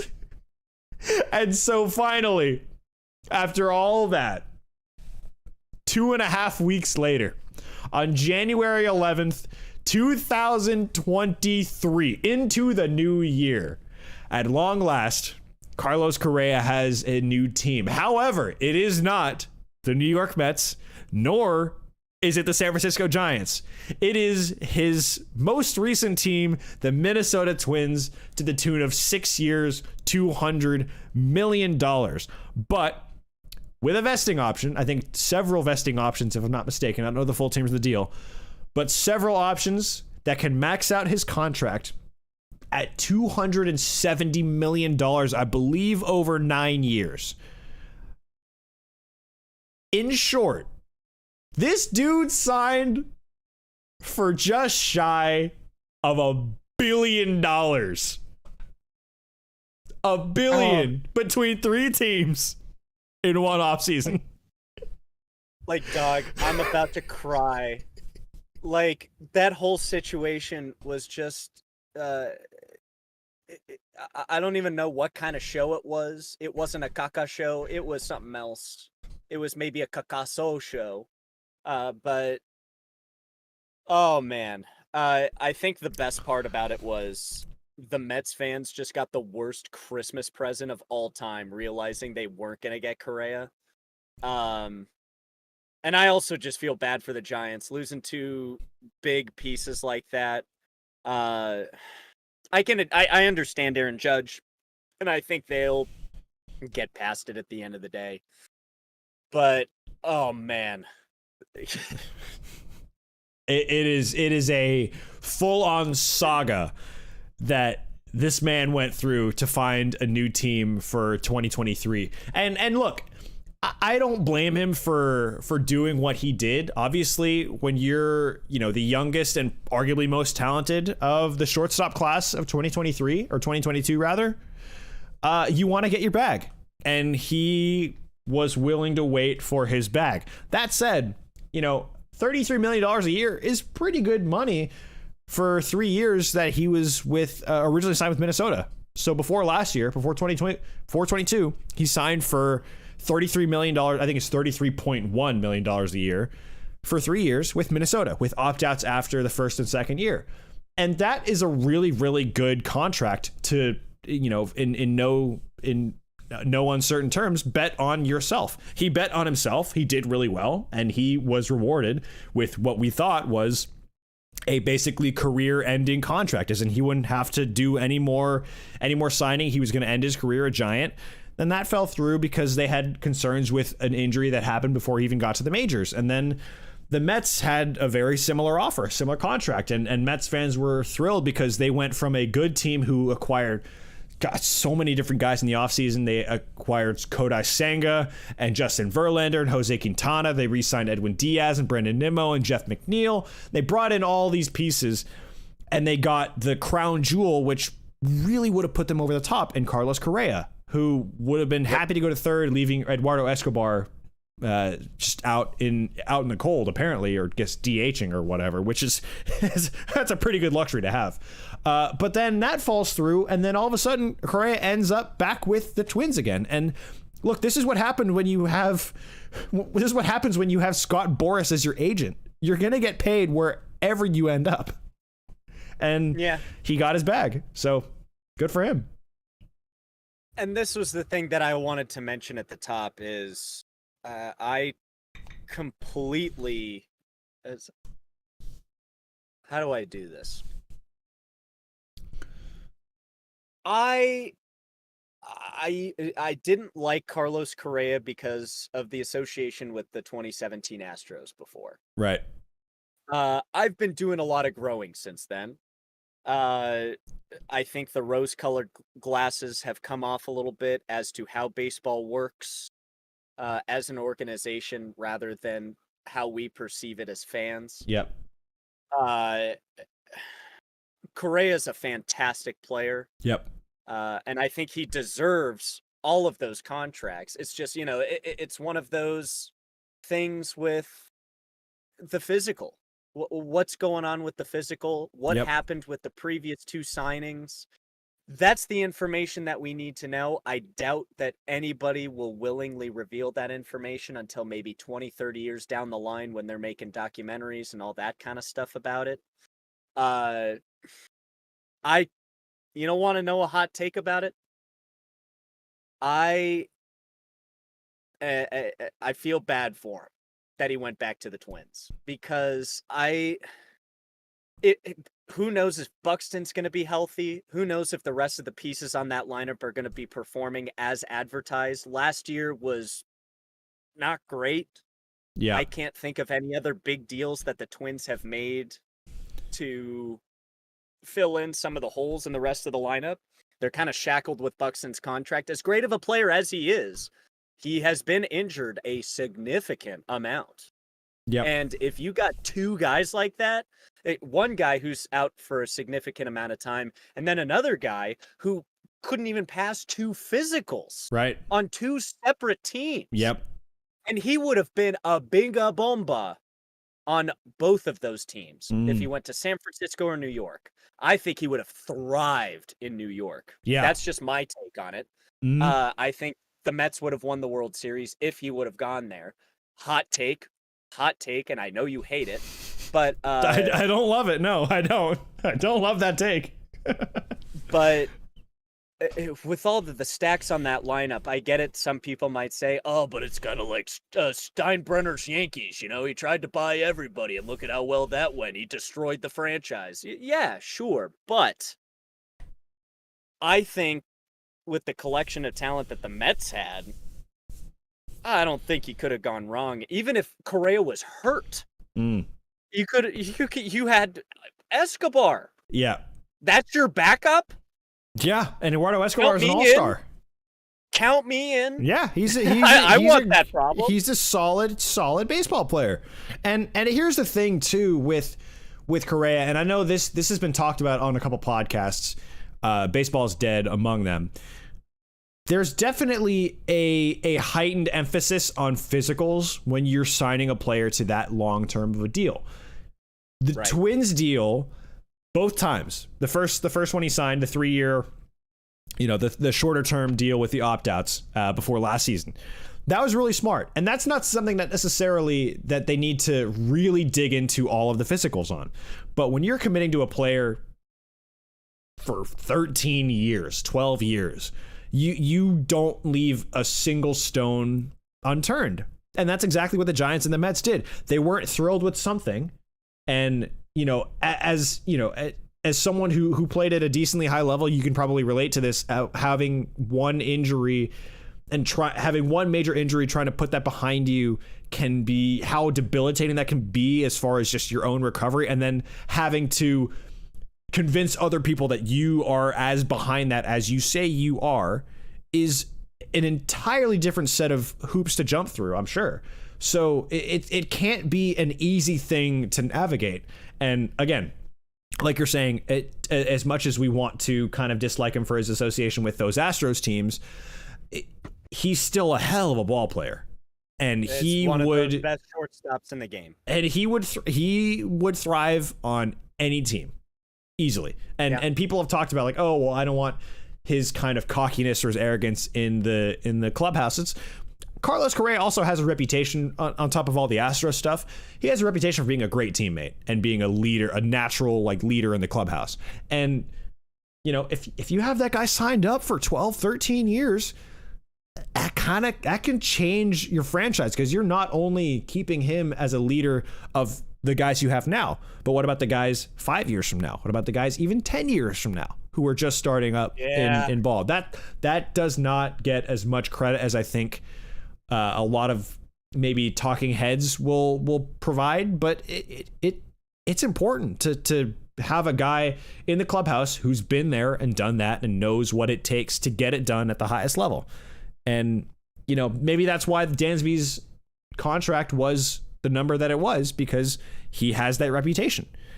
We just don't know for sure how much of that is performance and how much is the actual the unquantifiables, if you will. Yeah. And it's going to be an interesting development, I think, this season. I think there is a lot of key pieces moving around to different places. It's going to offer, even if you're kind of a casual baseball fan, a little bit more excitement because the pieces have shifted around as much. Not as much in terms of volume of the pieces being moved, but the impact that they could make. We not titled this, but we're calling it the Fab Four of free agency for a reason. I'm looking at all of these guys' stats right here. Correa, Bogarts, Turner, and Swanson. Yeah. All have around 5-6 WAR. That is pretty good at this day and age. Yep. And I think especially with Correa, if he stays healthy, I need to double check this before I say anything just completely outlandish. Oh no, I didn't make the mistake that he was going to go to the Giants first. For correcting me on that, by the way. 2015. So that was his first year. How old is he? Oh, crap. And now it's got to reset. Okay, so he's 28. 28. And how long is this contract again? 12 years? Which, the first one? Correa. The first one, right? The one that he has with the Twins. The current one is only 6 years. With, I think, it's 6 up to 9 years. Let me double check on the terms, but assume no more than 9 years. Twins won that deal, buddy. Yeah. Twins won that deal. I think, look, just me as an owner, logistically, I'm completely ignoring the realities of a baseball player needing and wanting more money for financial security, and the owners for making sure that doesn't happen and focusing on the bottom line. I think that is the most favorable deal out of all of them. Because, yes, he might be I don't think he's the youngest, but he's pretty close. Of those four? Bogarts is 92. Trey Turner is 93. No, Correa is the youngest. Is 94. Correa is the youngest. I still like that deal so much more. I think the Twins won that deal back, and I know that the physical thing and the knee could be a huge problem. Yeah. But hey, if they fixed it and he was able to put in the year that he had last year, 291, 140 OPS plus. Yeah, that's nothing to sniff at. Those are good numbers. I The just deal. hope that the Twins have enough to put pieces around him. I'm going to look at the Twins contracts right now. Yeah, so the deal is $200 million over 6 years, but can max out at $270 million over 10 years if he can stay on the field. So it's just a little bit shorter than the other two, but still, it's a longer term commitment, but without some of the risk that involves, some of the risk involved with dealing with a longer term injury that he suffered in 2014 before he even got to the big leagues. So really that was their concern, is something that happened ages ago. But you know, on one hand, I don't blame the Mets or the Giants for being that careful, but I also don't blame Correa for wanting to do what's best for him and trying to max out his market value. It makes sense. Oh yeah, not at all. I will say I do feel for Correa in that I am not excited about the pieces that surround him. Christian Vasquez is probably my favorite out of them so far, but Christian Vasquez is 32. Yeah. The Twins are definitely trying to be in win now mode, not win 5 years from now. Oh, but even win now. I mean, and Byron Buxton, I get it, but is he going to stay healthy? His third highest player is Max Kepler. Yeah. And Kepler's not exactly your spark plug. At 5 years at 35, and the Twins, the deals of note they have made this offseason outside of Christian Vasquez, they traded for Pablo Lopez. I'm sorry, Polanco is good too. Yeah. Polanco. So Gregory Polanco, solid player. They traded for Pablo Lopez and a couple prospects in exchange for Luis Ariz, which I thought was kind of confusing, but makes sense. I mean, they have some decent players. They need more pitching. But they do need more pitching, and you know, as kind of nonsensical as it is to trade a batting champion, you know, if it's worth getting a guy like Pablo Lopez, you know, who's a solid, I'd say a solid 3, maybe a low end number 2 starter, it could work out in their favor. But you know, again, that's why all of these deals that we talk about in February and March, it's all speculation until they step across those white lines and we start playing ball in late March. You know, I think it's a very interesting offseason for a lot of different reasons, and we haven't even gotten to some of the things that I think we will really get to preview in the next couple weeks, mainly being some of the big names that have moved places and some of the teams that have really gone in and just thrown money at everyone, cough, New York Mets. But the teams like the Dodgers won 111 games and haven't done like anything. They've done very, very little this year to get better. Yeah, look, and here's my thing. Because, look, Pablo Lopez, you're right. Maybe a low 2 starter. He came from the O's, right? Pablo Lopez was with the Marlins. I'm thinking of the relief pitcher. Jorge Lopez. Thank you. Yeah. Because just let me tell you, I think in retrospect, the Pablo Lopez deal was good, because here is something that needs to be addressed. Not because you were wrong, but just because this is information you may not have. Sonny Gray, probably their ace, 33. Kenta Maeda, their number 2, 34. Yep. Pablo Lopez, if he's not their number 2, their number 3, 26. Yep. I think they need to inject some youth in that ball club. There is a little bit more youth, more 20s than was it Boston that we were talking about that it was really aged up? Chicago, the Cubbies. Chicago was the Cubbies. The Cubbies were aged up. Yeah. And then we have Tyler Mahle, who's 28. I think that move was good. Yeah.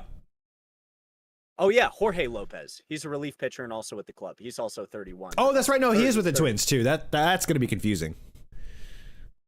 And Emilio Pagan, former Mariner, he's also with him, 31 years old. Like,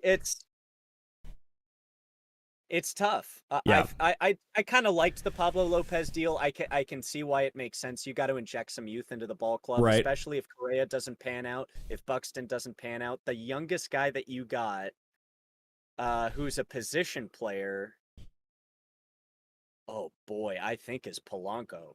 Mm. And that's 29 years old. Not fantastic. Kyle Farmer, 32.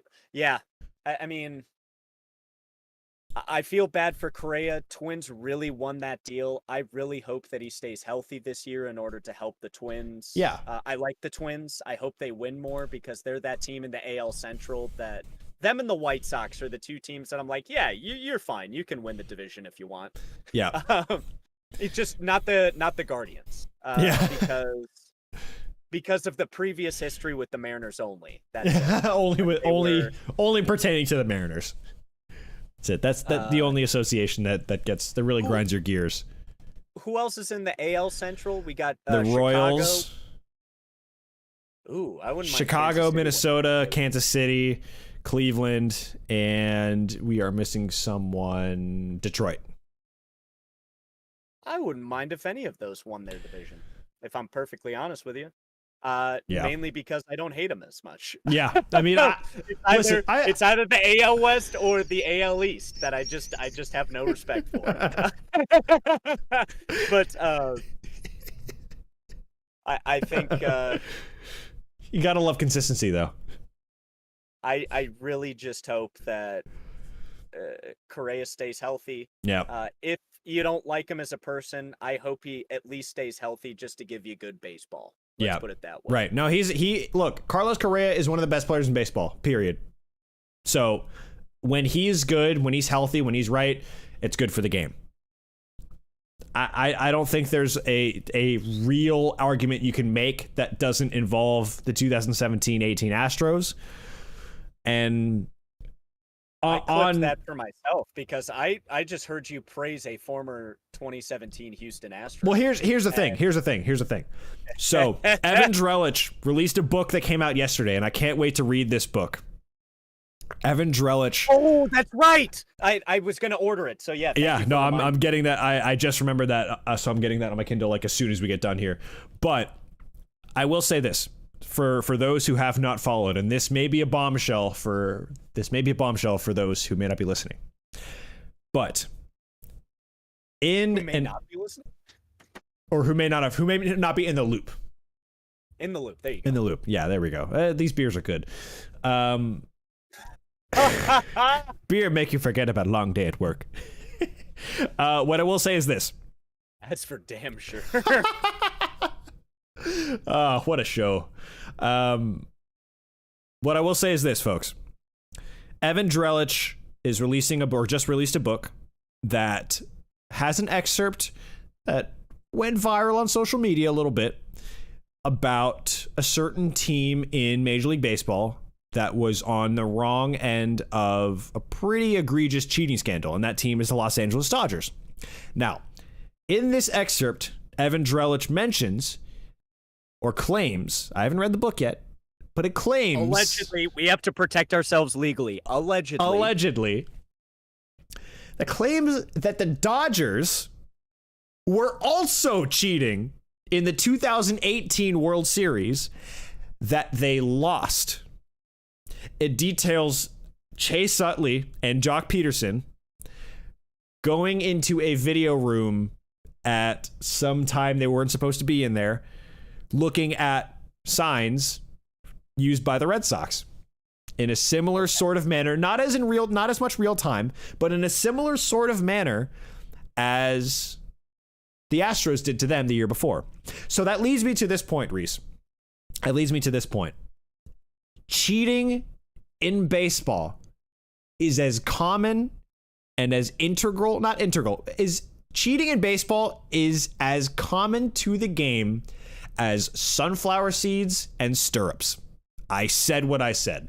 It has been part of the game throughout its entire existence. And I'm not saying it's right. I'm not saying I condone it. I'm saying those are the facts. I was completely on board with sunflower seeds, and then you got to stirrups, and I was like, all right, wait a minute. Well, listen, it's the high side. Maybe in the 70s and 80s those things were huge, but and also stirrups, those go on horses, son. Like you know what I mean. You're talking about the socks, and I know that. Yeah, right. But here's my thing. I'm not disagreeing with your take. This particular instance, I don't think is as egregious as getting the feed real time. No. Because look, you can look at tape. Football players, they look at tape all the time. You can't necessarily pick out the plays unless if like they can decipher. You know how they put up little like cards, yeah, pictures, yeah, stuff like that, or they got the stuff in the ear, you know, that kind of stuff. Right. I think, like, I'm very excited for this book. I really want to read it so we can kind of get to the bottom of it. But you're completely right. Cheating is just cheating in baseball are like this. I'd say cheating and sports are like this. You try to find every single loophole, every single advantage that you possibly can in order to win the ball game. Yeah, your money's on the line. Billions. It is a multi-billion-dollar industry, and the fact that people are appalled by the prevalence of cheating in a sport like baseball, I'm like, listen, we're not saying it's right, and we don't want to set an example for kids that it is right, because it's not. It's never right in any scenario, full stop. We're not saying what is happening is right. We're saying what has been happening in the game for literally more than 100 years. And we're not, it's not a case of condoning it. It's more a case of, look, this has happened for a long time. So if you want to be mad at it, fine. But don't be mad at one specific team for using their competitive advantage or going above and beyond. Because if they're going to do the same thing, who is to prevent the team they're playing against from doing the exact same thing the following year? We don't know the extent of any of this. No one really does, except for the people directly involved. And most of those people directly involved are going to take that with them to their graves. I mean, that's just the reality of it. So really, hate the game, don't hate the player. Yeah. And I think it opens up an interesting conversation because you mentioned setting example for kids, right? And that's the one argument I think most people have. And I know Johnny Bench feels this way about Pete Rose in the Hall of Fame. I think Dan Patrick asked him and asked, or if he were to speak for the fellow Big Red Machine Hall of Famers, you know, Joe Morgan, Concepcion, all of those guys, if they would let Pete Rose in the Hall of Fame at this point, and they all said no. Or at least Johnny Bench said no. And I think that he was very confident that the others would agree. Yeah. Because, you know, gambling, if you do it responsibly, is just fine. It's your money. You can do it with it when you need it. But, like, if it gets to the point where you're in debt or it's starting to affect your home life, your family life, all that kind of stuff, it's just not a good move. And Pete Rose is an addictive gambler. Right. And, you know, to have him, people like Barry Bonds, like, look, we all have our opinions on Barry Bonds, but from this particular lens and this particular argument, what example does that set that this man knowingly cheated? And everybody pretty much knows it. It's just the fact that he didn't go in front of a grand jury. He took steroids. Mark McGwire took steroids. Everybody took steroids. But at the same time, we have to think about all of the other players in the past. They have probably taken some sort of performance-enhancing drug. Babe Ruth had access to cocaine. Not saying that he did it, but, you know, it gives you an extra pep in your step, and it could have you hit. Doc Ellis threw a no-hitter on LSD. You think it wouldn't be performance-enhancing, but it happened. Yeah. Lenny Dykstra, a bunch of people in the 80s, they used to take what were called greenies. Mickey Mantle. Yeah. I'm going to say allegedly for all of this stuff, by the way. Allegedly, of course. But also... But Mickey Mantle allegedly took greenies, everybody else, like... I'm just always reminded of Robin Williams' bit on marijuana being a performance-enhancing drug. and just can't get over his. I mean, what was that? His 2002 Broadway special where he talked about that. But that's besides the point. What you're saying is basically in order to talk about kind of competitive integrity and what constitutes not going above and beyond to gain an unfair competitive advantage has to be applied across the board. And if you do that across the board, you'd have to literally go back in time in a time machine, because people who know or had the tools to figure out who was playing fair and who wasn't are probably long gone, or took it with them to their grave. So there's no way to know for sure. And so this point with cheating in baseball is much more complex than I think that even you and I can get into in the span of a sub 2 hour podcast, or even years of investigation.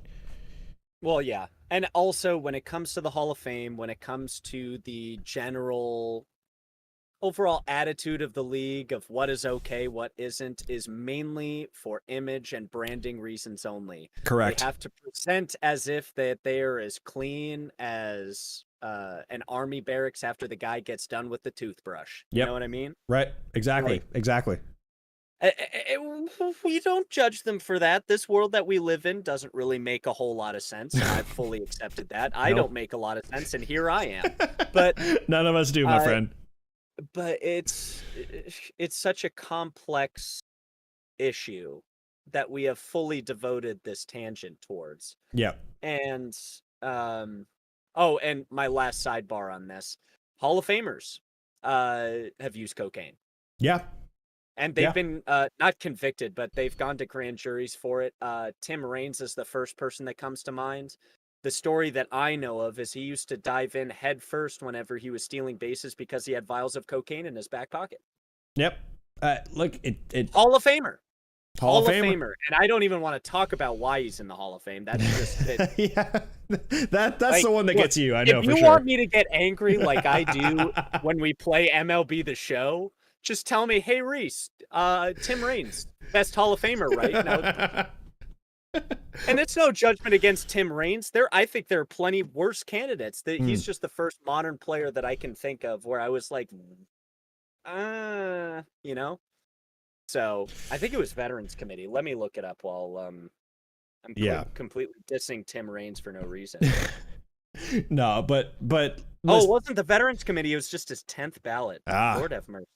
At the last attempt. How about that, huh?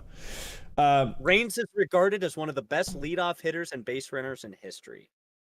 Okay. Well, either way, I think we could bring it back to this all comes back to 79 to 2002. That's a big career. So that's a long career. So, no, I was just going to bring it back to our initial discussion of this whole thing. The Fab Four. The Fab Four. Talking about the 2017 Astros, obviously, for us in LA, it's a sore subject because the Dodgers were directly affected by all of that. And look, Dodgers fans have a right to feel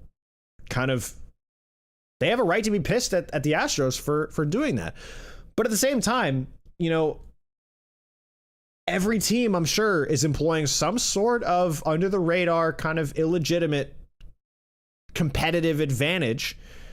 And it's something that we're not just saying like, oh, it's everyone cheats, get over it. It's more so just, you have a right to be upset, but just know that if you're going to be upset, just know exactly what kind of field you're getting into when you're talking about the competitive integrity of a game in which billions of dollars are on the line. Like literally billions. I mean, you look at how many guys the Mets have signed this offseason. That's $860+ million right there. I mean, that's incredible. It's absolutely absurd.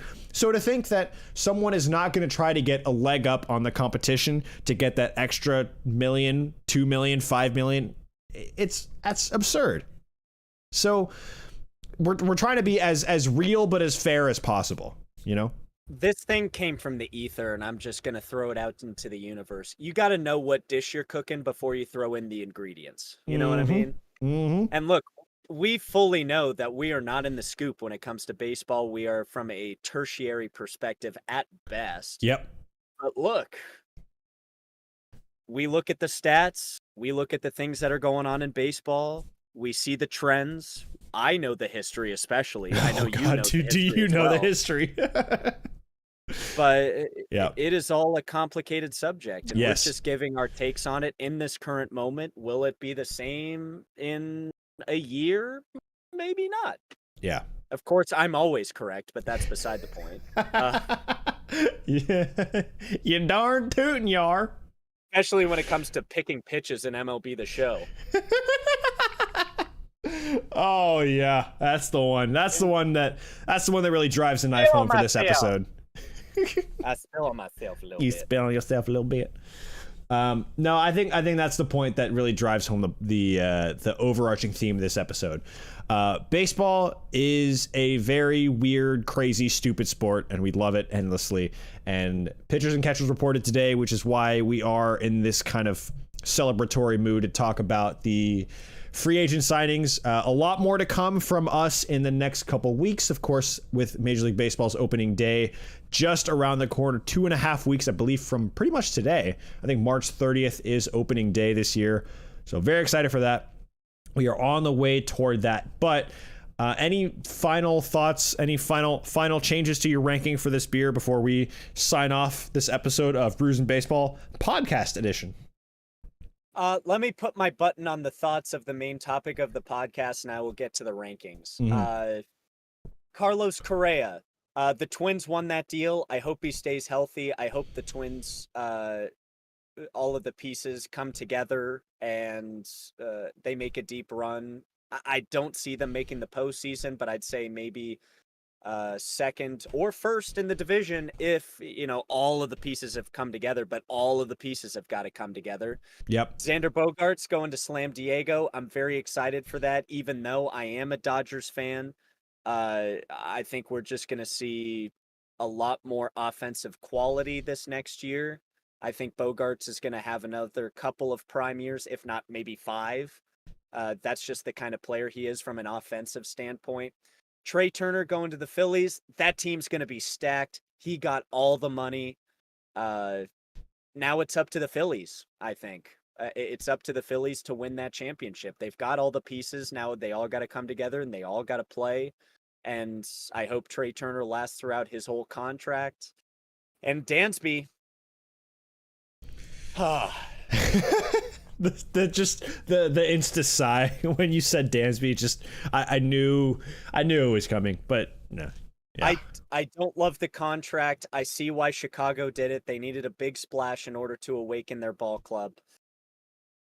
I don't know if he's the leadership piece that the Cubs need in order to have the cohesion to make a significant run in the standings, but I could be proven wrong.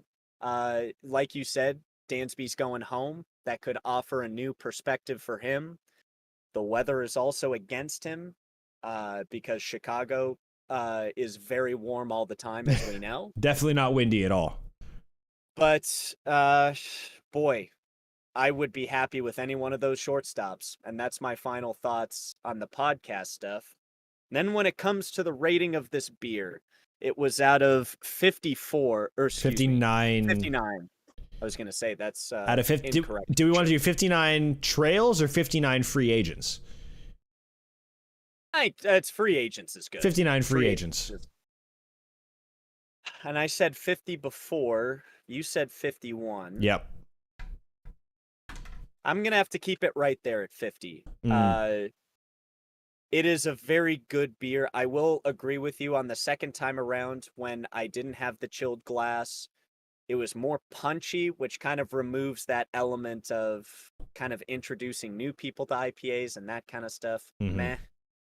So, yeah, 50 out of 59 is good by me. Yeah, and I'm sitting tight on my 51 as well. I think 51. It says this is a really good beer, but I think it's still behind Brass Jar as my favorite beer from Trustworthy. That said, it's still a very good beer. It is still a very, very, very good beer, and I am a big fan. Very glad that you picked us up from Trustworthy last Sunday, and can't wait to see what we do next on our next installment of Brews and Baseball, which is coming to you next Tuesday right here on the YouTube channel. and releasing on Thursday. At least if you can't see us live, you'll see us on Thursday, the whole full VOD. Wednesday, same story, podcast. You'll see it the next day. Go ahead. And one last thing, we want to thank especially Jazz and Ricardo for stopping by. We always appreciate our good friends of the show dropping in, giving us lots of banter material. And now take it away, Mr. Hill, downstairs. Correct. Thank you, Mr. Reese. So that does it for Brews and Baseball, episode 3 of our podcast edition, folks. Remember, you can find us on Spotify and on the website anchor.fm/Brews and Baseball. We will be back on Tuesday with a new beer. Of course, if you are not following us on social media, then what are you doing with your lives? At Brews and Baseball Official on TikTok and Instagram, because we are cool like the kids. Follow me on Twitter at BoboPoppy. I'll share Reese all of my tweets because I send him tweets all the time anyways.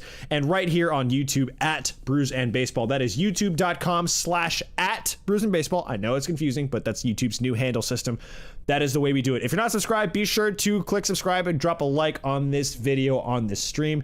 Folks, we thank you so much for joining us. This has been episode 3 of our Brews and Baseball podcast edition. We will see you next week. Until next time, everybody, have a good night, wherever you may be. As we say on Brews and Baseball, meow! Oh!